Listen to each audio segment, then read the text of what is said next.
Hi guys, welcome to lecture number 28 of microeconomics.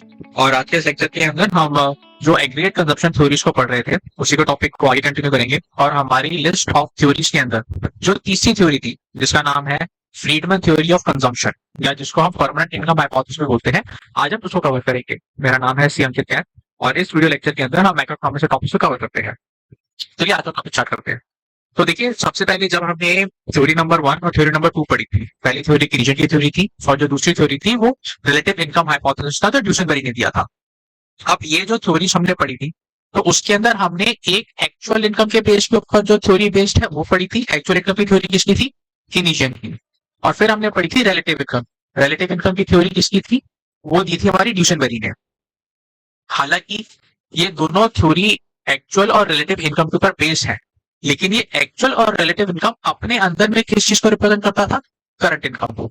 इसका मतलब चाहे आप कीनेजियन की एक्चुअल इनकम हाइपोथेसिस की बात करें या ड्यूसेनबरी का रिलेटिव इनकम हाइपोथेसिस की बात करें, तो दोनों की दोनों करंट इनकम के ऊपर आधारित। इसीलिए हमने एक तीसरी थ्योरी को, जो इकोनॉमिस्ट थे उन्होंने तीसरी थ्योरी को जन्म दिया, या तीसरी थ्योरी को दिया, जो कि दी गई थी मिल्टन फ्रीडमैन के द्वारा। सो मिल्टन फ्रीडमैन भी एक अमेरिकन इकोनॉमिस्ट थे।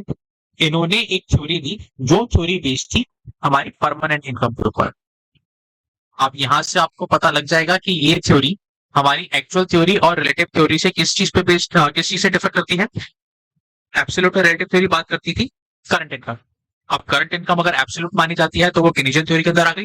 करंट इनकम अगर आप रिलेटिव लेके चल रहे हो, जिस ग्रुप से आप बिलोंग करते हो, तो वो ड्यूसेनबरी के अंदर आ गई। मिल्टन फ्रीडमैन ने एक परमानेंट इनकम हाइपोथेसिस दिया कि भाई आपकी जो कंजम्पशन है या किसी भी व्यक्ति की जो कंजम्पशन होती है वो उसके परमानेंट इनकम के ऊपर बेस होती है, ना कि उसकी करंट इनकम पे। So put it very mildly, Milton Friedman ने जब अपना कंजम्पशन का फंक्शन दिया, तो नॉर्मली कंजम्पशन फंक्शन क्या होता है? इन दोनों केस में कंजम्पशन फंक्शन मेरा कुछ इस तरीके से बनेगा कि consumption is a function of my income. लेकिन in case of Friedman, consumption is a function of your permanent income. So permanent income को आप रिप्रेजेंट करते हैं वाईपी से। So if I have to find out the consumption, अब यहां पे कहीं ना कहीं जो कीनेजियन के अंदर कंजम्पशन फंक्शन था वो दिया गया था a प्लस बी वाई द्वारा, which is a stand for my autonomous consumption and B Y stand for my MPC into my income level. ये वाई कैपिटल होगा, स्मॉल नहीं होगा। ड्यूसेनबरी के अंदर भी आप ये मान के चलिए कि कंजम्पशन फंक्शन थोड़ा बहुत ऐसे ही था। एट बेस्ट वो बी वाई की बात करता था। लेकिन हालांकि ये रिलेटिव इनकम, ये जो तो हमारी सिर्फ करंट इनकम है, लेकिन आपको फिर रिलेटिव इनकम भी कंसीडर करनी है। खैर, तो इसलिए ये कंजम्पशन हम बताए थे। मिल्टन फ्रीडमैन ने जब अपना कंजम्पशन फंक्शन दिया तो उन्होंने कहा कि भाई आपका जो कंजम्पशन फंक्शन है it is a function of के इंटू वाईपी। वाईपी तो हम पढ़ चुके हैं, YP stand for permanent income. और के जो था, के हमारा है रेट ऑफ कंजम्पशन। बेसिकली आप अपनी इनकम में से कितना पोर्शन कंज्यूम कर लेते हैं, या उसका रेट है 10%, 20%, 30%, 40%। So when we talk about the permanent income, permanent income को सॉल्व, परमानेंट इनकम के बारे में जानना आसान है क्योंकि इसी परमानेंट इनकम के बेस के ऊपर मिल्टन की थ्योरी बेस है, फ्रीडमैन थ्योरी ऑफ कंजम्पशन या परमानेंट इनकम हाइपोथेसिस बेस है। तो इसका मतलब हमें परमानेंट इनकम को समझना है। परमानेंट इनकम का मतलब फ्रीडमैन ने किया कि भाई it is a mean. Mean मतलब it is average of all anticipated, anticipated मतलब जो इनकम आपको उम्मीद है मिल जाएगी। अब चाहे वो इनकम आपके ह्यूमन लेबर के ऊपर बेस्ड हो या ह्यूमन वेल्थ के ऊपर बेस्ड हो, या वो इनकम नॉन ह्यूमन वेल्थ के ऊपर बेस्ड हो। I just explain human wealth और नॉन ह्यूमन वेल्थ क्या है। और क्योंकि ये ऑल एंटिसिपेटेड इनकम की बात करता है, ये बात करता है लॉन्ग रन। यही से आपका डिफरेंस आ जाना चाहिए। ये बात करता था लॉन्ग रन की, और एक्चुअल थ्योरी ऑफ कंजम्पशन और रिलेटिव थ्योरी ऑफ कंजम्पशन बात करते थे current income. So permanent income एक मीन है। आगे जाके हम पढ़ेंगे जो मीन है ये सिंपल मीन नहीं है। मीन का मतलब यहाँ पे एवरेज हो रहा है, और एवरेज के अंदर भी एक ज्योमेट्रिक मीन है। आगे बढ़ते इसको हम एक्सप्लेन करेंगे। It is a mean of all anticipated income. Anticipated मतलब जो आपको उम्मीद है मिल जाएगी। कब तक मिल जाएगी? लॉन्ग रन में मिल जाएगी। कहां से मिलेगी? चाहे आपके ह्यूमन वेल्थ से मिले। ह्यूमन वेल्थ का मतलब क्या है? जो आप अपने शारीरिक क्षमता से कमाते हो। जिसको आप बोलते हैं लेबर। सो जो आप अपनी लेबर को खर्च करके इनकम जनरेट करोगे, प्लस नॉन ह्यूमन वेल्थ आपके पास बेसिकली क्या है, कैपिटल। तो आपकी कैपिटल से जो इनकम जनरेट हो रही है, ये दोनों इनकम का कल्मिनेशन बनता है क्या, permanent income. So if I have to find out the YP, ये कंजम्पशन कैसे निकलेगा, कंजम्पशन निकलेगा वाईपी से। YP will be again R into W. W जो है यहाँ पे फ्रीडमैन ने कहा कि जब आप परमानेंट इनकम निकालोगे तो वो होगा आर मल्टीप्लाई बाय डब्ल्यू। जो डब्ल्यू है it stands for your overall wealth. और ओवरऑल वेल्थ से आप सही मतलब समझ रहे हैं, वो वेल्थ जो आपकी लेबर इनकम है प्लस कैपिटल इनकम है, जो आप एंटिसिपेट करते हैं लॉन्ग रन में कमाने का।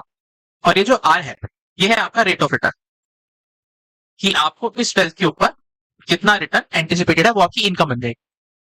मेरे पास 50 लाख रुपए पड़े हैं, वो 50 लाख रुपए मेरी वेल्थ है। उस 50 लाख के ऊपर मुझे लगता है कि भाई 8% का रिटर्न मुझे मिल जाएगा, तो जो 4 लाख रुपए मैं कमाऊंगा वो क्या है, मेरी इनकम है। तो वेल्थ और इनकम में ये फर्क होता है, वेल्थ से आप इनकम जनरेट करते हो और बची हुई इनकम फिर आपकी वेल्थ को बढ़ा देती है। क्या मिल्टन ने जो इंपॉर्टेंट बातें बोली है, मैं एक बार उनको हाईलाइट कर देता हूं। सबसे पहले मिल्टन ने कहा कि जो हमारा कंजम्पशन है, कंजम्पशन एक फंक्शन है हमारी परमानेंट इनकम का, वाईपी का। और कंजम्पशन को अगर निकालना है तो कैसे निकालोगे, के इंटू वाईपी। यहाँ पे के होता है रेट ऑफ कंजम्पशन और YP again stands for permanent income. Again दूसरी बात फ्रीडमैन ने क्या बोली कि जो आपकी परमानेंट इनकम है वो मीन है। हम आगे जाके पढ़ेंगे कि ये ज्योमेट्रिक मीन की बात हो रही है। ऑल एंटिसिपेटेड इनकम का जो हम लॉन्ग रन में कमा रहे हैं, मतलब शॉर्ट रन नहीं कमा रहे, लॉन्ग रन में कमा रहे हैं। इकोनॉमी के अंदर, मैक्रो इकोनॉमी के अंदर लॉन्ग रन और शॉर्ट रन टाइम से डिफाइन नहीं होते, डिफाइन होते हैं। शॉर्ट रन को हम डिफाइन करते हैं जहां पे हमारे सारे वेरिएबल फिक्स्ड होते हैं, सिर्फ एक सारे जो फैक्टर्स है वो फिक्स्ड होते हैं, खाली एक फैक्टर वेरिएबल होता है। लॉन्ग रन के अंदर, लॉन्ग रन वो पीरियड है जहां पे हमारे सारे के सारे फैक्टर ऑफ प्रोडक्शन वेरिएबल हो जाते हैं, जिनको हम चेंज कर सकते हैं। तो फ्रीडमैन ने परमानेंट इनकम को कैसे एक्सप्लेन किया कि भाई आपके मीन है, एक एवरेज है सारी एंटिसिपेटेड इनकम का जो आप लॉन्ग रन में कमाएंगे, अब वो चाहे आपकी लेबर इनकम हो चाहे वो आपकी कैपिटल इनकम हो। और फाइनली परमानेंट इनकम निकालने का फॉर्मूला क्या है, आर इंटू डब्ल्यू। यहाँ पे डब्ल्यू स्टैंड करता है मेरी ओवरऑल वेल्थ के लिए और आर स्टैंड करता है रेट ऑफ रिटर्न के लिए। Now before going further into the Friedman theory, कुछ चीजें हैं जो हमें समझनी जरूरी है। अब परमानेंट इनकम को सुन के आपको ऐसे लगेगा कि सर ये तो वो इनकम है जो आप कमाओगे ही कमाओगे, परमानेंट है। लेकिन कभी कभी क्या होता है कि आप ड्यूरिंग दी वर्किंग टाइम या ड्यूरिंग योर वर्किंग एज आप कोई ट्रांजिटरी नेचर की इनकम भी कमाते हो, या आपके कोई ट्रांजिटरी नेचर का एक्सपेंडिचर भी होता है। ट्रांजिटरी से आप बिल्कुल सही समझ रहे हैं, ट्रांजिटरी का मतलब होता है कि जो परमानेंट नहीं है, ट्रांजिटरी है, इन बिटवीन है, आज है कल नहीं होगा, ट्रांजिटरी है, ट्रांजिट कर रहा है, आज यहाँ पे है कल वहां पे होगा परसों वहां पे होगा, परमानेंट नेचर नहीं है इसका। So how do we treat transitory income and transitory expenditure. Transitory expenditure को हम कंजम्पशन ही बोलेंगे आगे जाके, तो इसमें कंफ्यूज नहीं होगा। तो फ्रीडमैन ने कहा कि भाई बेशक आपकी इकोनॉमी के अंदर जब आप किसी जगह पे काम करते हो तो आपकी ट्रांजिटरी इनकम भी होती है। सबसे पहले ट्रांजिटरी इनकम की बात कर लेते हैं। ट्रांजिटरी इनकम क्या है, भाई आपकी कोई लॉटरी लग गई या आपको कि आपके एम्प्लॉय ने आपको बोनस दे दिया, या आपको जो आपके ऑफिस से डीएनएस अलाउंस मिलता है, डीए मिलता है, वो क्या है, सारी ट्रांजिटरी इनकम है। जैसे ट्रांजिटरी इनकम है वैसे ही ट्रांजिटरी लॉस भी होता है, परचेज से एक्सपेंडिचर से डिफरेंट है। लॉस मतलब कि भाई हमारी फैक्ट्री में स्ट्राइक हो गई, फैक्ट्री में स्ट्राइक हो गई तो जो हमारा वर्किंग आवर था वो खत्म हो गया या कम हो गया और हमें वेजेस कम मिली, या आपकी सोसाइटी आपके फैक्ट्री के अंदर लॉकआउट हो गया, सारे लगा दिए गए, हो सकता है कोई प्रोटेस्ट वगैरह हो रहा हो, या कोई अनपेड सिक लीव है, होती है कई जगहों पे, अगर आप बीमार हो तो आपको उस बीमारी की जो आप छुट्टी लोगे तो वो अनपेड होती है, मिलती नहीं है, नुकसान हो गया। फ्रीडमैन ने कहा कि भाई ये भी जो ट्रांजिटरी इनकम है या ट्रांजिटरी लॉस है, इसका इम्पैक्ट बिल्कुल ये आपकी परमानेंट इनकम को बढ़ा भी सकता है या कम भी कर सकता है। सॉरी, ये फ्रीडमैन ने कहा था कि नॉर्मल सिनेरियो क्या है कि परमानेंट इनकम जो है वो बढ़ जाती है जब आपको ट्रांजिटरी इनकम जनरेट होती है, और कम हो जाती है जब आपको ट्रांजिटरी लॉस होता है। ऑब्वियस बात है। फ्रीडमैन ने कहा कि इसके दो तर्क दिए कि why this transitory nature of income and loss and expenditure as well, क्यों इनका हमारे परमानेंट इनकम पे इम्पैक्ट नहीं पड़ता। पहली बात उन्होंने बोली कि भाई जब हम लॉन्ग रन की बात करते हैं तो लॉन्ग रन के अंदर हमें एक फिनोमेना देखने को मिलता है, जो भी हमारी ट्रांजिटरी इनकम है और ट्रांजिटरी लॉस है, वो एक दूसरे को क्या कर देते हैं, कैंसल आउट कर देते हैं। उनका कैंसल आउट होकर जो नेट इफेक्ट आता है, वो एक नॉन नेगोशिएबल इफेक्ट डालता है मेरी परमानेंट इनकम के ऊपर। 50 रुपए कहीं से मैंने कमा लिए, तो हो सकता है 48 रुपीज या 51 रुपए में कहीं पर खो भी दूं। और दूसरी बात, फ्रीडमैन ने जो दूसरा तर्क दिया कि ट्रांजिटरी इनकम या एक्सपेंडिचर का मेरी परमानेंट इनकम पे फर्क क्यों नहीं पड़ता, कि भाई हमने जब डेटा स्टडी किया तो हमें इन दोनों के बीच में कोई भी कोरिलेशन देखने को नहीं मिला। कोरिलेशन का मतलब होता है कि एक वेरिएबल दूसरे वेरिएबल पे कितना डिपेंडेंट है, कि अगर एक्स मूव करेगा तो वाई मूव करेगा या नहीं करेगा। अगर वाई मूव करेगा तो फिर हम बात करते हैं हाँ भी कोरिलेशन है। अगर सेम डायरेक्शन में मूव करेगा तो हम बोलते हैं पॉजिटिव कोरिलेशन है। अगर उल्टी डायरेक्शन में मूव करेगा तो हम बोलते हैं नेगेटिव कोरिलेशन है। लेकिन जब हम बोलते हैं कोरिलेशन जीरो है, एग्जिस्ट ही नहीं करता, इसका मतलब एक्स भी इंडिपेंडेंट है और वाई भी इंडिपेंडेंट है। सिमिलरली सेम चीज ट्रांजिटरी इनकम को लेके या ट्रांजिटरी एक्सपेंडिचर को लेके फ्रीडमैन ने बोली कि भाई आपके परमानेंट इनकम के सिनेरियो के अंदर there is no correlation between your permanent income that is Y P and your transitory income that is Y T R. Y T R हमारी ट्रांजिटरी इनकम को रिप्रेजेंट करता है और वाई पी हमारी permanent income को represent करता है। उसके अलावा एक और बात है, जैसे हमारे पास ट्रांजिटरी इनकम है वैसे हमारे पास ट्रांजिटरी कंजम्पशन होती है, जिसको हम बोलते हैं C T R. This is my transitory consumption.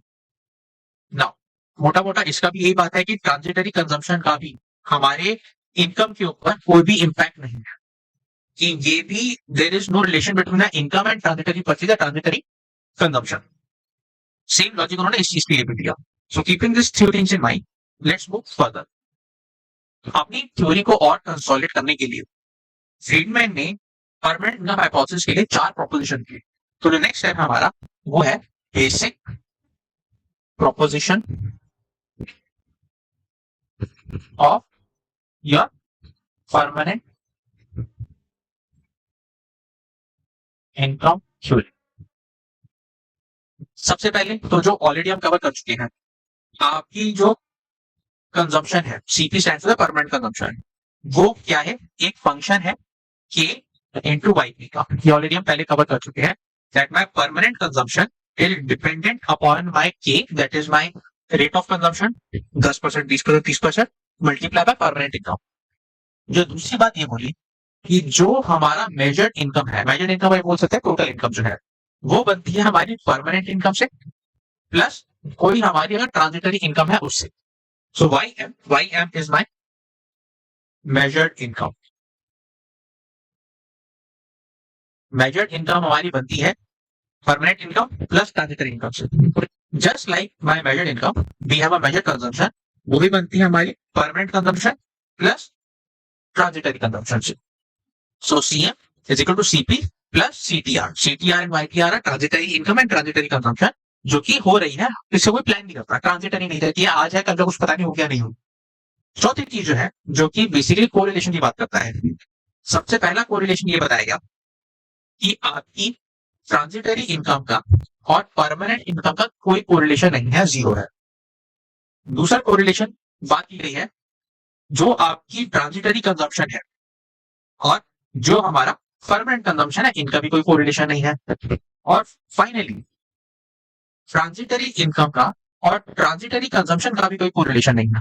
इन तीनों में किसी भी इन जो तीन रिलेशनशिप है, ट्रांजिटरी इनकम और ट्रांजिटरी कंजम्पशन का, ट्रांजिटरी कंजम्पशन और परमानेंट कंजम्पशन का, ट्रांजिटरी इनकम और परमानेंट इनकम का, इन तीनों का आपस में कोई भी रिलेशनशिप नहीं है। इसके अलावा एक और बात बोली गई है, वो है के से रिलेटेड। हमने एक्चुअल इनकम हाइपोथेसिस के अंदर और रिलेटिव इनकम हाइपोथेसिस के अंदर ये चीज पढ़ी थी कि जो आपका एमपीसी है that is marginal propensity to consume है, ये मोर और लेस कांस्टेंट होता है। जब एम्पिरिकल डेटा को स्टडी किया गया तो हमें ये पता लगा था कि भाई एमपीसी जो है कांस्टेंट हो सकता है, कांस्टेंट मान सकते हैं। लेकिन फ्रीडमैन ने कहा कि जो आपकी परमानेंट कंजम्पशन फंक्शन है परमानेंट इनकम का, जो ये जो रेट ऑफ कंजम्पशन है, it is not mandatory, it need not be constant. जरूरी नहीं है कि हमेशा कांस्टेंट हो। इसका रीजन क्या है, भाई रेट ऑफ कंजम्पशन डिपेंड करता है कंज्यूमर के ऊपर।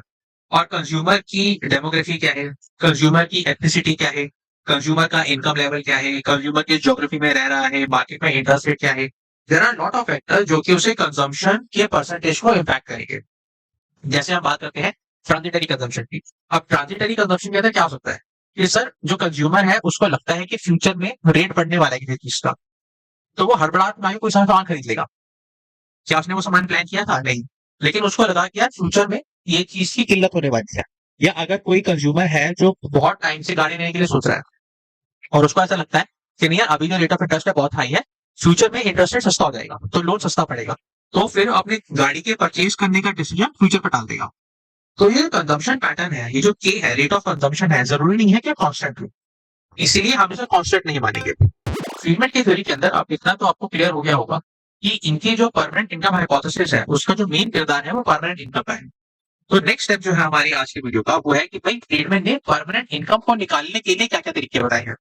अब जैसे कि हमने पहले पढ़ के आए कि परमानेंट इनकम को निकालने के लिए फ्रीडमैन ने कहा R that is the rate of return into your wealth, जो भी आपकी टोटल वेल्थ है मल्टीप्लाई बाय उससे आपको कितना रेट एंटिसिपेटेड है। पर प्रॉब्लम ये है कि एक पर्टिकुलर इकोनॉमी के अंदर जरूरी नहीं है कि ये चीजें पता हो। तो most of the time this two items that is R and W are not known, either they are not known for a group of people, for individual or a particular section of people। तो इनको निकालना इतना आसान नहीं है। उसके बाद Friedman ने कोई भी स्टैंडर्ड डेफिनेशन नहीं दी है परमानेंट इनकम की। There is no standard definition for permanent income. तो अब थोड़ा प्रॉब्लम आएगा कि भाई परमानेंट इनकम को कैसे निकाला जाए, या परमानेंट इनकम की अगर कोई स्टैंडर्ड डेफिनेशन नहीं है। भाई हमने तो ये बोल देना मीन है एंटिसिपेटेड इनकम का, जो लॉन्ग रन में आप एंटिसिपेट करते हो अपने लीवर इनकम से और अपने कैपिटल इनकम से। अभी तो स्टैंडर्ड डेफिनेशन थोड़ा ना हुई, मीन क्या है, कितने साल की क्या बात कर रहे हो, प्रेजेंट फ्यूचर कितने तक जाना है मैंने, तो इसलिए कोई स्टैंडर्ड डेफिनेशन नहीं है। तो फ्रीडमैन ने जो अप्रोच दी है थोड़ी सी प्रैग्मेटिक अप्रोच है। प्रैग्मेटिक इन द सेंस कि उसको देख के इतना भरोसा नहीं आता, लेकिन it is somehow based on the concept of geometric mean. Friedman ने कहा कि भाई अगर आपको परमानेंट इनकम निकालनी है तो परमानेंट इनकम निकालने के लिए आप अपनी वेटेड ज्योमेट्रिक मीन को यूज करोगे of present and fast income. और आज की इस वीडियो में हमारा जो टारगेट रहेगा वो इसी पीआई को समझने के लिए रहेगा कि भाई फ्रीडमैन ने वेटेड जीएम निकालने के लिए कैसे बोला। अब हम एक बहुत ही नॉर्मल इक्वेशन स्टार्ट करेंगे। फ्रीडमैन ने कहा कि जो हमारी परमानेंट इनकम है which is given by Y P, it is given by B Y P T. जो वाई पी टी है वो रिप्रेजेंट करता है मेरी permanent income during the period T. This is my permanent income during period T. T period में मेरी permanent income कितनी है मुझे वो निकालनी है। तो फ्रीडमैन ने कहा B into Y T, that is T period में आपकी इनकम कितनी है plus B into one minus B Y T minus one. अब टी माइनस वन का तो हम पीछे जा रहे हैं, टी अगर करंट ईयर है तो T minus one previous year होगा, plus again B one minus T का whole square into Y minus T minus two, current year से 2 साल पीछे चला गया, plus B one minus B Q into Y T minus three, current year 3 साल पीछे चला गया, और ये आपका चलता रहेगा एनएट पीरियड पर। तो बी वन माइनस बी आपकी रेज़ टू पावर एन और income T minus nth period. अब जो मेन क्वेश्चन आपके दिमाग में आ ही सकता है कि सर कितना पीछे जाना है, कितने पास तक की इनकम को मैं ये मान के चलूं कि मेरी परमानेंट इनकम का पार्ट बनेगा, तो उसके लिए we will have to wait a little bit.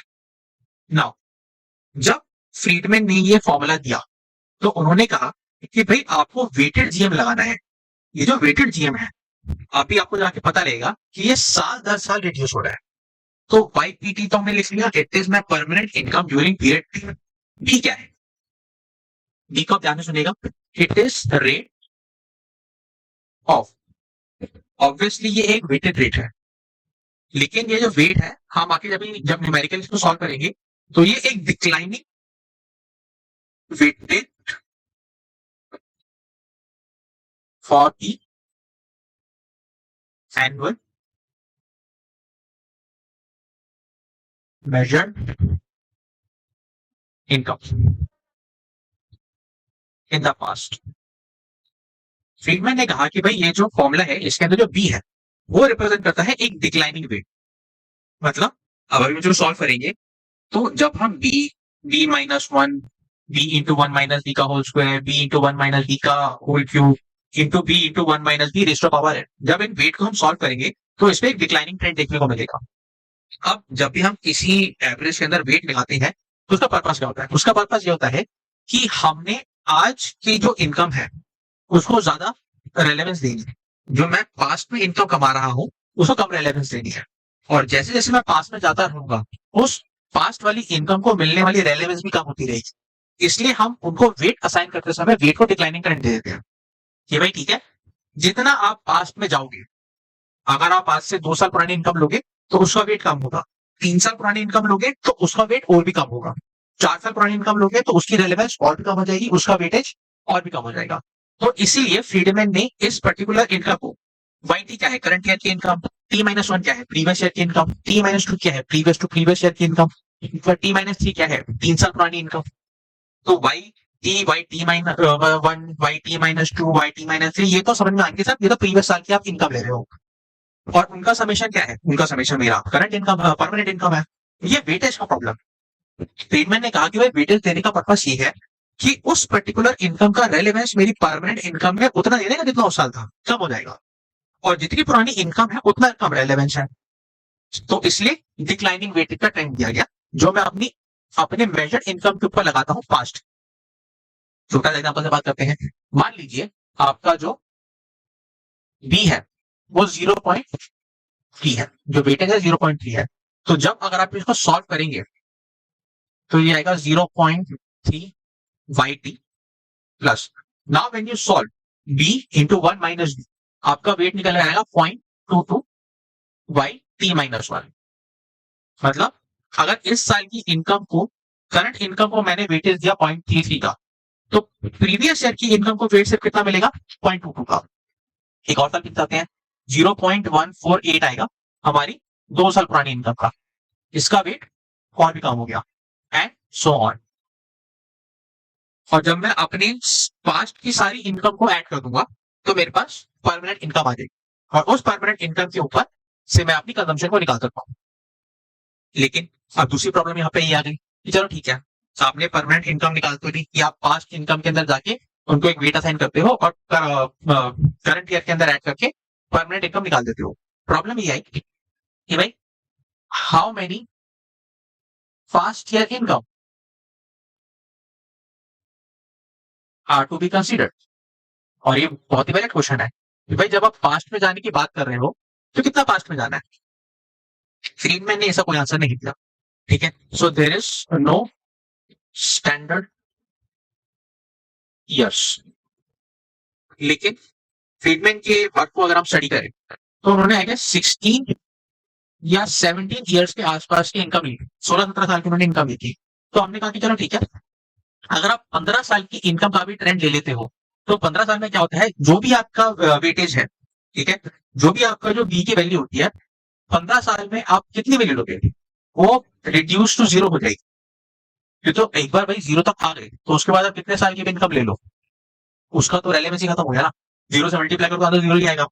तो एक बार जब आपका बी जीरो हो जाए, ये जो रेट ऑफ डिक्लाइनिंग वेटेज है जीरो हो जाए, तो उसके बाद जितनी भी साल की इनकम आ रही है वो इरेलेवेंट हो गई, क्योंकि वो मल्टीप्लाई बाय जीरो करोगे तो जीरो हो जाएगी।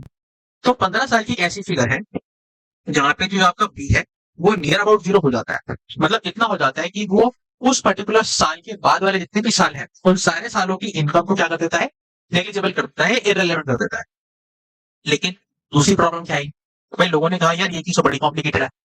तो फ्रीडमैन ने इस चीज को सॉल्व करने के लिए भी इस इक्वेशन का एक सिंप्लीफाइड वर्जन दिया। उन्होंने कहा कि भाई अगर आपको टी पीरियड के लिए अपनी परमानेंट इनकम निकालनी है तो वो हो जाएगा आपको B into Y T plus one minus B into Y PT minus one.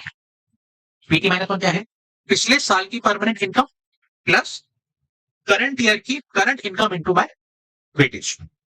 तो ये आपको करंट ईयर का परमानेंट इनकम प्रोवाइड कर देगा। तो ये आपकी इक्वेशन नंबर 1 का ही एक सिंप्लीफाइड वर्जन है। अब हमारे इस पर्टिकुलर टॉपिक का जो लास्ट पार्ट है, 2 पार्ट की वीडियो है, सेकंड पार्ट में हम इस वीडियो को एंड करेंगे। मेन फीचर्स क्या क्या है, और मेन फीचर्स इंपॉर्टेंट है फ्रीडमैन की इस थ्योरी के। 2 मेन फीचर्स हैं जो हमें परमानेंट इनकम हाइपोथेसिस से निकल कर आते हैं, और permanent income hypothesis is a very good consumption theory, बहुत लॉजिकल है और बहुत ही ज्यादा ये रेलेवेंस में है। 2 फीचर्स क्या क्या थे? सबसे पहले मैंने कहा, फ्रीडमैन ने कहा कि भाई अगर मान लो आपकी इनकम में कोई चेंज नहीं आया, इसका मतलब आपकी प्रीवियस ईयर की जो इनकम है, यानी टीपी की जो इनकम है वो सेम है करंट ईयर की इनकम से, that is Y T current year की income is same as previous year की इनकम। मान लीजिए 50,000, 50,000। तो जो आपका करंट ईयर में जो आप परमानेंट इनकम निकालोगे वो भी 50,000 ही आएगी। उसको चेक करने के लिए इस डेटा को हम इक्वेशन नंबर 2 में लगा देते हैं। तो हमारा करंट ईयर की जो परमानेंट इनकम है, दैट इज टी पीरियड की जो परमानेंट इनकम है, वो कैसे निकलेगी? बी का खुद बेस कर लीजिए। मान लीजिए जो हमारा बी है 0.33 है, तो 0.33 मल्टीप्लाई बाय टी पीरियड की इनकम कितनी है? 50,000 plus 1 minus D, that is 1 minus 0.33 into Y T, T minus 1 period की परमानेंट इनकम जो भी कितनी है? 50,000। तो इसको जब आप सॉल्व करेंगे तो ये भी कितना ही आएगा? 50,000 ही आएगा। तो फ्रीडमैन ने कहा कि अगर आपकी प्रीवियस ईयर से इनकम में कोई इंक्रीज नहीं हुआ है, सो इन दैट केस आप ये इजीली कह सकते हैं कि आपकी जो परमानेंट इनकम करंट ईयर में है वो सेम है प्रीवियस ईयर जैसे, अगर आपकी इनकम में कोई इंक्रीज नहीं हुआ है। और जो दूसरा मेन फीचर है फ्रीडमैन की परमानेंट इनकम हाइपोथेसिस का, उन्होंने कहा कि भाई अगर मान लीजिए इफ इनकम इंक्रीजेस, मान लीजिए आपकी इनकम इंक्रीज करती है कॉन्टिन्यूसली, मतलब साल दर साल जो आपकी इनकम है बढ़ती जा रही है over a period of time, that is T period की इनकम ज्यादा है टी माइनस 1 की इनकम से। अब ये कह रहे हैं पिछले साल कम थी, इस साल ज्यादा हो गई, अगले साल फिर ज्यादा होगी। तब आप ये बोल सकते हैं कि जो आप परमानेंट इनकम निकालेंगे वो भी क्या है? Will be less than Y. Friedman ने कहा अगर आप प्रीवियस ईयर की इनकम जो थी वो कम थी, करंट ईयर की इनकम ज्यादा है, तो करंट ईयर में जब आप परमानेंट इनकम निकालोगे तो वो करंट ईयर की जो इनकम है उससे कम होगी। मान लीजिए आपकी पीटी का फॉर्मूला क्या था? 0.33 इंटू, आप फॉर्मूला देख के दीजिए यहां से। मान लीजिए करंट ईयर में जो मेरी इनकम है वो है 50,000, 50,000 plus 1 minus B is 1 minus 0.33। पिछले साल की इनकम मैंने कम लेनी है, मान लीजिए वो थी 40,000। तो क्लियरली हम रूल फॉलो कर रहे हैं, Y T is greater than Y T minus 1। ये मेरा वाई टी की इनकम है और ये मेरे पिछले साल की इनकम है। तो फ्रीडमैन ने कहा कि जो आपका वाई परमानेंट इनकम निकल कर आएगा वो इस 50,000 से कम होगा। And clearly if you will solve this equation आपको परमानेंट इनकम मिलेगी 43,300। दूसरी चीज फ्रीडमैन ने ये बोली कि ये जो 43,300 है, मतलब जो आपकी परमानेंट इनकम आएगी, जितना आपका ये बी जो है, जितना बी कम होता जाएगा उतना ये आपके प्रीवियस ईयर के इनकम के क्लोज होगी। जितना आपका ये बी बढ़ता जाएगा उतना ये आपकी करंट इनकम में क्लोज होगी, लेकिन करंट ईयर की इनकम से ज्यादा नहीं होगी, वो हमेशा कम रहेगी और आपकी प्रीवियस ईयर की इनकम कम रहेगी। These are the 2 main features of Friedman permanent income theory. जो बाकी के बचे हुए फ्रीडमैन का टॉपिक है वो हम नेक्स्ट पार्ट में कवर करेंगे। आई थिंक आज के पार्ट में इतना मोर देन सफिशिएंट है। I hope you like this video. Please like and subscribe to my channel. अगर आप मार्केटिंग से रिलेटेड वीडियो देखना चाहते हैं तो मेरा उससे एक डिफरेंट प्लेलिस्ट है, and that playlist available in English. Thank you so much for watching.